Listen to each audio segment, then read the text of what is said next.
आत्मा के मार्ग में कभी भी अविश्वास नहीं होना चाहिए। एक कथा सुनाता हूं। इस दास को जब तक ये ज्ञान नहीं प्राप्त हुआ था तब ऐसे ही कोई जैसा भी कोई ज्ञान देता उसको उसका सच्चाई लगता था हमें। हमारे घर पे हमारे किराए के ऊपर एक आर्य समाज का एक व्यक्ति रहता था। वो टीचर था, वो शास्त्री बताता था अपने आप को और बहुत अच्छी नेक आत्मा था। बोलन बतलाने का स्वभाव ठीक था उसका। तो फिर मुझे उपदेश प्राप्त हो गया। पहले जब हम चर्चा करते थे उससे तो वो कुछ भी कह देता था, उसकी बात को मानते थे। वो महर्षि दयानंद का पुजारी था।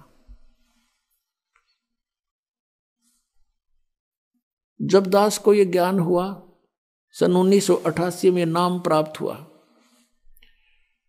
तो 1989 में एक वर्ष बाद दास ने क्या सोचा कि ये भक्ति बोध जो आपको देते हैं मंत्र, ये नित्यनेम करण की पुस्तक, ये छपवाई। इस दास ने कुछ पुस्तक छपवाई 2000 या जैसा भी, और वो छपवाई इसलिए थी कि गुरुदेव को दे देंगे और वो भक्तों को आगे फ्री बांटते हैं। अब वो जब ऊपर एक हमने पूजा सतल बनाया था 15 बाई 5.5 का, गैलरी के ऊपर अलग से सेपरेट बना था। उसमें खिड़कियां लगाई थी, एक शीशा टूटा हुआ था। उन खिड़कियों के बाहर की साइड में लोहे की जाली लगानी थी। ये मच्छरों से बचाने की होती है ना जालियां, लोहे की जाली। तो ये दास से उसका साइज नाप के ले गया। वो थी, चौड़ाई तो थी 2 फुट 8 इंच, ऊंचाई थी 4 फुट। अब 2 फुट 8 इंच मैंने ऐसे 2 और फिर डैश ला के 8 इंच के ऊपर 2 डैश ला के अपनी इस इंजीनियरिंग भाषा में लिख रखी थी। वो तो आम आदमी भी ऐसे लिखता है। तो वो जा करके मैंने एक लोहे वाले दुकानदार से दे दी कि भाई ये जाली तैयार कर दे इस साइज की। मैं कुछ और सामान ले आता हूँ। स्कूटर ले रखा था मैंने, छोटा 2 व्हीलर मोटरसाइकिल टाइप। मैं सामान आगे से कुछ और लेकर आया तो उन्होंने उसके नौकर ने वो जाली काट के पैक करके रखी। उसकी पेमेंट करके दास चल पड़ा। घर पे आया, बड़ा लड़का छोटी उम्र का था, 13-14 वर्ष का होगा, और एक और किराएदार रहता था वहीं पर, बिहार साइड का था वो। उनसे कहा कि भी तुम दोनों जने ऐसे करो, ये जाली लगा दो। उसमें सिर्फ लगा के कील ठोकनी थी और कुछ नहीं करना था। तो वो दोनों लगाने लगे, वो जाली लगाने लगे तो वो चौड़ाई में छोटी थी 8 इंच। उसके काटने में फर्क रह गया। धोखे से 2 फुट 8 इंच की बजाय 2 फुट काट दी और ऊंचाई से ही काट दी। उन्होंने मुझे बताया, लड़के ने फिर उसने दोनों ने कहा जी ये जाली तो छोटी है। मैं भी छोटी कैसे हो सकती है, मैं नाप के देख रहा हूँ नाप। मेरे सामने उन लगा के दिखाई 8 इंच छोटी। फिर मैंने ऐसे करके देखा, मैं कदे दूसरी तरफ चला दी, वो यूं तो फिर और ज्यादा अंतर था। दूसरी फिर देखा, दूसरी भी ऐसी। अब वहां जहां मकान बना रखा था शहर, वहां से काफी दूर था, 3-4 किलोमीटर की दूरी पर। मैंने सोचा फिर देखेंगे, अब समय नहीं है। सुबह उठकर जल्दी अपनी ड्यूटी पर चला गया। उन्होंने पीछे से उठा कर वह स्टोर में फेंक दी, उनकी माँ ने जाली। अब फिर ऐसे ही फिर कुछ दिनों के बाद क्या किया, पुस्तक छपवाई भक्ति बोध, और वो ऊपर रख दी उस पूजा स्थल में, तख्त के ऊपर। कुछ दिन के बाद क्या देखा कि शीशा फूटा हुआ था खिड़की एक साइड का, उसमें से चूहे घुस के उनको काटना शुरू कर रखा। तो फिर मेरे दिमाग में आई कि वो जाली जो 2 थी उन दोनों को एक पर लगा देते हैं फिलहाल, फिर देखेंगे। कुछ समय नहीं था, कुछ ऐसा लीला मालिक की थी, यो खेल खेलना था इस दास के साथ। तो मैंने उन बच्चों से कहा कि भाई ऐसे करो, वो जाली जो छोटी थी कहाँ जी, वो ऊपर रखी है स्टोर से निकाल के, इन दोनों को ऊपर ओवरलैप करके एक खिड़की को कवर कर दो, इसमें से चूहे घुसते हैं। और पुस्तक काट दी भगवान की। उन्होंने कहा ठीक है जी। मैं चला गया अपनी ड्यूटी पर। तो शाम को मुझे चिंता थी कि नहीं लगा रखी होगी तो बच्चों से लगवाऊंगा। तो क्या देखा कि एक जाली लगा रखी है, एक जाली नीचे पड़ी है। अब मैंने देखा कि वो एक ही जाली पूरी पूरी लगी हुई है और कुछ एक्स्ट्रा लटक रही है।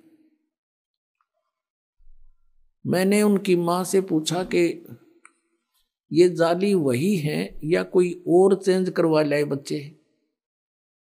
उसने कहा जी मैं सुबह से इसको कह रही थी भाई तू लगा दे, इस जाली को लगा लो, तेरा पापा फिर नाराज होगा। और ये मान नहीं रहा था, खेलने चला गया। अब आया था 20 मिनट पहले और मैंने उतार के ये अभी दी थी इनको। वही किराएदार जो अनिल नाम था उसका, बिहार का रहने वाला था, उन दोनों ने सीढ़ी लगा करके वो एक साइड में लगा दी थी और वो एक लादी एक पड़ी। मैंने कहा ये जाली तो छोटी थी। अब उनका ध्यान नहीं इतना और मेरा कलेजा पकड़ लिया। मैंने कहा बच्चा कहाँ है? वो बुलाया, दोनों इकट्ठे करे कि भी सच्ची बताओ। मैंने लड़के से कहा मेरे सिर पर हाथ रख के और कबीर साहब की कसम खा बेटा कि तू और नहीं लाए जाली। अगर नहीं पापा अभी मेरी मान उतार के नीचे डाली है। अरे ने पूछ लो, अभी लगाई हमने। फिर मैं उनको याद दिलाया कि ये छोटी थी जब तुम पहले लगा रहे थे, साल भर पहले, 8-9 महीने पहले। कहा ये छोटी थी, बिल्कुल छोटी। दोनों को याद आ गया। अरे ये कैसे पूरी होगी कि हमने नहीं पता। एक ये पड़ी, उनको जंग लगा हुआ थोड़ा थोड़ा। एक रेनी सीजन ऊपर का उतर गया था उसका, वर्षा का मौसम भी ऊपर का उतर चुका था।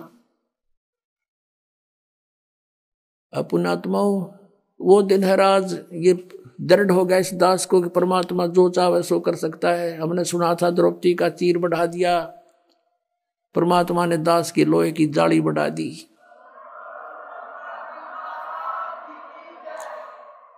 ये कबीर परमेश्वर है जिसने लोहे की जाली को भी बढ़ा दिया इस दास को दृढ़ करने के लिए। अब दूसरी फिर उठाकर देखी, दूसरे पर लगाई हुआ, उस पर पूरी आ गई। पूरी के बाद भी 6 इंच एक्स्ट्रा नो लटक रही है। अभी तक थी वो, अब तो पता नहीं उतार दी होगी। ये सन 1989-90 की बात है। अब पुण्यात्माओं उस दिन के बाद इस दास का जीवन बदल गया कि परमात्मा जो चाहे सो कर सकता है। अब उसके बाद उस आर्य समाज के उस दयानंद के चेले तो बात हुई, शास्त्री था वो। मैंने ये सोचा कि देख कितना अच्छी आत्मा का आदमी हर कित फंस रहा है यो। उससे जब चर्चा होती थी पहले कि द्रौपदी का चीर बढ़ा दिया, हम तो भगवान कृष्ण ने मानना थे, श्री कृष्ण ने बढ़ा दिया, तो वो कहा करता कि ये सब बकवाद हैं, ये कभी हो सकता है? अब बढ़ा के दिखाओ कोई मुझे। वो तो वैसे श्री कृष्ण तगड़े थे, सूरवीर थे, जाकर धमका दिया होगा, खबरदार छोड़ दो इस लड़की ने, चीर बढ़ा करें कदे। तो हम ये भी मान लेते मतलब ऐसा हो गया होगा पहले। और जिस दिन से ये मालिक ने ये दया बख्शी, हम कैसे माने उस मूर्ख की इस बात को? तो फिर मैंने ये सोचा कि इसको समझाऊं अच्छी आत्मा का, शायद ये बात मान ले। क्योंकि पहले वो हर तरह एक बिल्कुल अच्छा आदमी लग गया था, बोलन में, बतलान में, विनम्र भाव में, और अच्छी सुलझी हुई बात किया करता था। मैंने सोचा कि इसका कल्याण हो जाए, बता दूं। मैंने उसको प्रार्थना की, अपने वहाँ बुलाया, अलग बैठक थी, और उसे चर्चा की, क्या आप मानते हो कि द्रौपदी का चीर बढ़ा दिया था भगवान ने? बोला नहीं, ये कैसी बातें करते हो आप, ये हो ही नहीं सकता। मैंने कहा जी देखो, वो तो चलो पुरानी बात होली हुआ या ना हुआ, लेकिन मेरे सामने हो गया, ये मेरी लोहे की जाली बढ़ गई और 8 और 6 14 इंच बढ़ गई है लोहे की जाली। ने बोला मैं नहीं मानता। मैंने उनकी बच्चों की माँ बुला ली, वो दोनों बच्चे बुला लिए कि बताओ भाई कैसे हुआ। उन्होंने सारी बता दी, सच्चाई ऐसे हुआ। ने बोला मैं नहीं मानता, अब करके दिखाओ। अब बता भाई कौन समझाओ सनाडी ने। मैं चुप हो गया। मैं तो दिमाग, और लाल आंख होगी कोती, कहते इतना शरीफ दिखे था और कोती बहुत ज्यादा यानी क्रोधित सा हो गया। हमने सोचा भाई क्यों ये लड़ पड़ेगा, चुप हो गया मैं नहीं बोला। फिर मैं इस बुद्धू ने भी क्या बताऊंगा। हम 4-5 जने गवाही दे रहे हैं, एक उस अज्ञानी महर इसी की बात पड़ा बैठा है। उसने ये देखा कि भाई ये कुछ महसूस कर गया, बोला नहीं। मैं बोला नहीं, फिर क्या बोलूं, पसूत है। मैं चुप हो गया।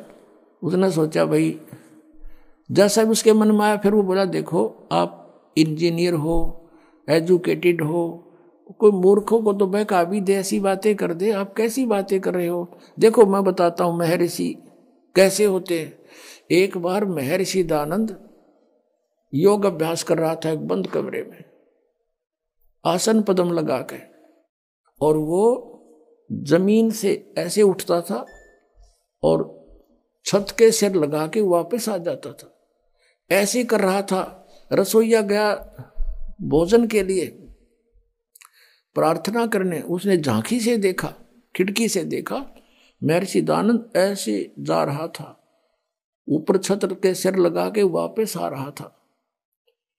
उसने औरों को बुलाकर दिखाया, देखा ऐसे होते महर्षि। मैं बोला झूठ, कति झूठ, तू करके दिखा।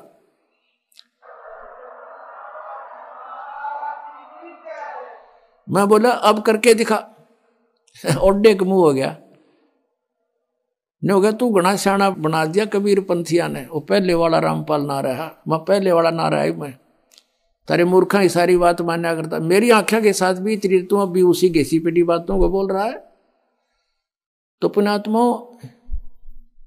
परमात्मा के मार्ग में अविश्वास नहीं होना चाहिए।